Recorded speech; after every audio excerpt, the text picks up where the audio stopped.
కష్టాలలో ఓర్పుతో ఉండండి, ప్రార్థనలో స్థిరంగా ఉండండి. పునీత పౌలు గారు రోమీలకు రాసిన లేఖ 12వ అధ్యాయము 12వ వచనము. క్రీస్తునాథుని యందు ప్రియమైన స్నేహితులారా, తల్లి శ్రీసభ నేటి సువార్త గ్రంథ పఠనాల ద్వారా మనందరినీ ప్రభువు పైన పూర్తి నమ్మకాన్ని ఉంచి, మరీ ముఖ్యంగా కష్ట సమయాల్లోనూ, శోధన సమయాల్లోనూ, బాధల్లోనూ, ఇబ్బందుల్లోనూ విశ్వాసాన్ని నిలుపుకొని పరలోక రాజ్యాన్ని చేరడానికి మనందరినీ ఆహ్వానిస్తుంది. ప్రియ స్నేహితులారా, విశ్వాసాన్ని కోల్పోకండి, ప్రార్థనని మరవకండి. ప్రభు పైన నమ్మకం ఉంచి జీవించే వారిని ప్రభు ఏనాడు చేయి విలువడు. మానవ జీవితంలోని కష్టాలు, బాధలు, కన్నీళ్లు, ఇక్కటులు, శ్రమలు సహజమే.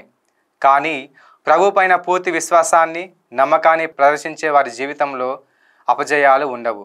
కాబట్టి మన విశ్వాసాన్ని నిలుపుకుందాం. నేటి మొదటి పట్టణంలో ఇర్మియా ప్రవక్త తన స్వంత జనులే తనను ద్వేషించి, ఇబ్బంది పెట్టి, శ్రమలకు గురి చేసినా కానీ ప్రభు పైన విశ్వాసాన్ని కోల్పోకుండా ప్రభు నన్ను కాపాడుతాడనే విశ్వాసాన్ని ప్రదర్శించటం మనం చదువుకుంటాం. కీర్తనకారుడు కూడా తన కష్టాల్లోనూ, ఇబ్బందుల్లోనూ ప్రార్థిస్తే ప్రభు ఆలకించి తనను కాపాడుతాడనే విశ్వాసాన్ని, నమ్మకాన్ని ప్రదర్శించడం మనం చదువుకుంటాం. అలాగే సువార్త గ్రంథ పఠనంలోని క్రీస్తు ప్రభు సువార్త పరిచర్య చేస్తుండగా తను ఎన్నో శ్రమలు, ఇబ్బందులు, ఆటంకాలు ఎదుర్కొని ప్రభు యొక్క సువార్త పరిచర్యలో ముందుకు సాగటాన్ని చదువుకుంటాం. జీవితంలో అన్ని వేళలా, అన్ని సమయాల్లోనూ ప్రభు పైన విశ్వాసాన్ని ఉంచి, నమ్మకాన్ని ఉంచి జీవించాలి. పరిశుద్ధ గ్రంథ పట్టణంలో మనం చూసుకున్నట్లయితే దేవుని పైన విశ్వాసాన్ని కోల్పోకుండా జీవించిన వ్యక్తులు చాలామంది ఉన్నారు. వారిలో ఉదాహరణకు కొందరి గురించి మనం తెలుసుకుందాం.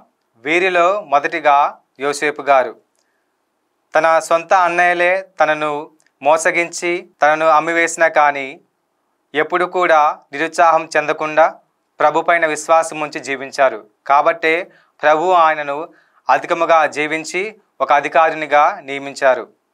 అలాగే దావీదు రాజు రాజుగా అభిషేకించబడడానికి ముందు సౌలు రాజు ద్వేషంతో తనను చంపాలనుకున్నాడు.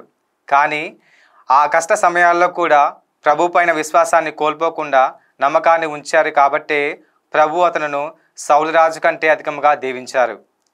అలాగే యోబు గారు ఎంతో ధనవంతుడైనప్పటికీ కూడా ఏనాడు కూడా గర్వంతో జీవించలేడు.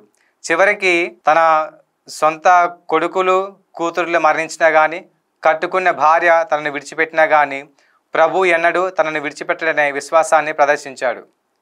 కాబట్టి ప్రభు అతనిని మరీ అధికంగా దీవించాడు. కాబట్టి ప్రియ సహోదరులారా, ఇంతమంది వ్యక్తులు మనకి ఆదర్శంగా ఉన్నారు. కాబట్టి ఈ వ్యక్తులందరినీ ఆదర్శంగా తీసుకొని మన కష్టాలలో ఓర్పుతో ఉందాం, ప్రార్థనలో స్థిరంగా ఉందాం, పరలోక రాజ్యాన్ని పొందుకుందాం.